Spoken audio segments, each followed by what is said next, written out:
After walking around Zurich for the morning, we headed back to our hotel, checked out, jumped in our rental car, and started out on our drive to Vaduz, Liechtenstein. Halfway there, and after hoping that the rain would stop, we pulled into a little countryside town and flew the drone to show just how scenic the drive was.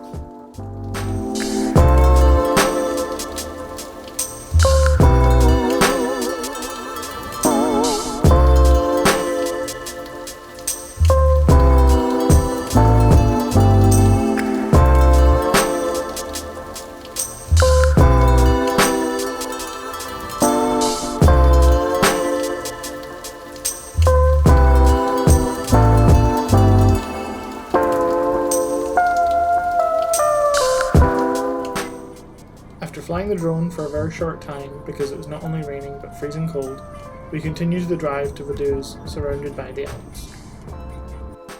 We've made it to Vaduz after a beautiful drive, and now we're walking up the main street to go to the, town hall, town center, whatever you want to call it. Why are we going there, Tim? So I can get my passport stamped with a Liechtenstein stamp. Are you very excited about this? Very excited about this. Behind us is the cathedral. Liechtenstein's a pretty cute little town so far. Vaduz is a pretty cute little town so far.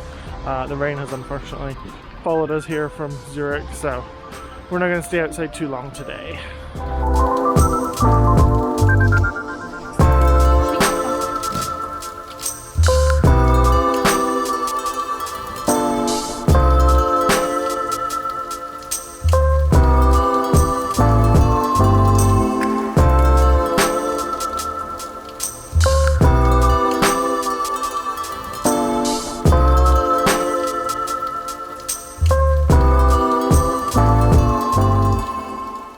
Good morning from Trieste and Liechtenstein.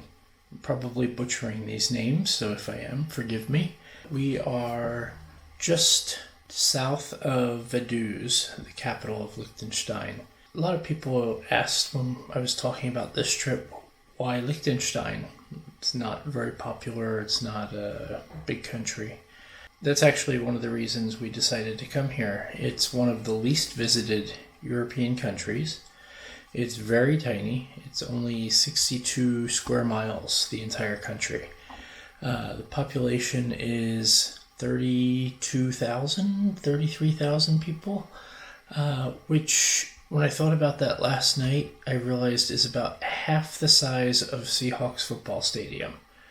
When you think about it that way, that's kind of crazy.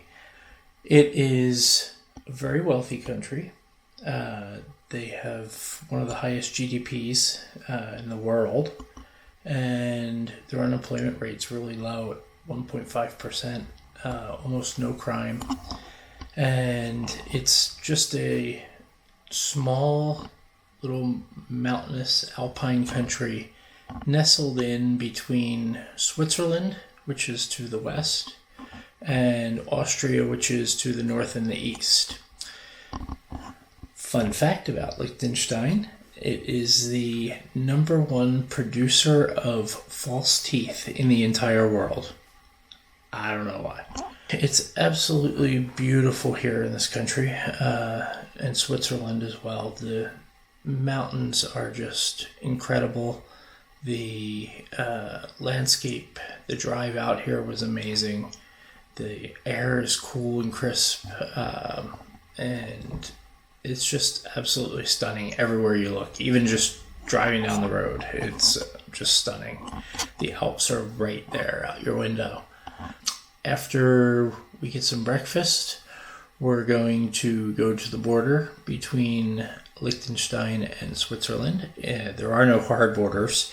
In fact, you don't even know when you cross between the two countries, except for at one spot on this old wooden bridge where it actually has a plaque that shows you the dividing line between Switzerland and Liechtenstein. So we're going to go take a look at that. That should be fun. There are two castles that are still in use. One is the palace, which is where the prince lives, still to this day. The other is a museum. It's called Guggenheim Castle. And then there are 3 more castles around this area that are abandoned. It has stopped raining, but it's very cold out. But we may take a drive to see one of those before we head up north on our way to Neuschwanstein Castle. Neuschwanstein Castle, which is the castle that Walt Disney based his Cinderella Castle on. It's Saturday morning and we've gotten up and had breakfast, and Tim's told everyone about the history of the bridge, and we're at said bridge.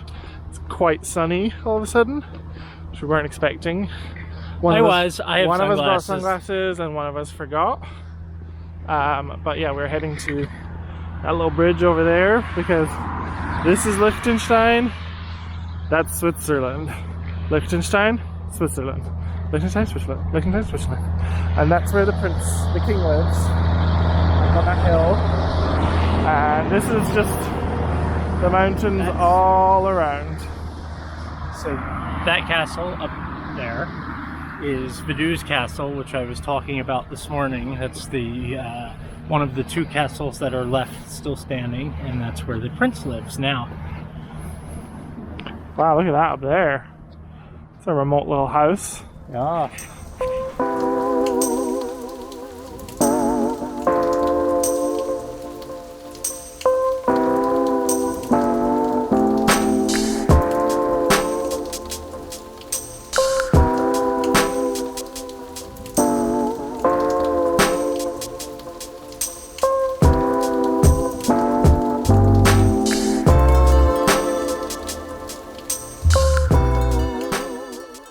I don't even know how to describe it. It's so small and peaceful here.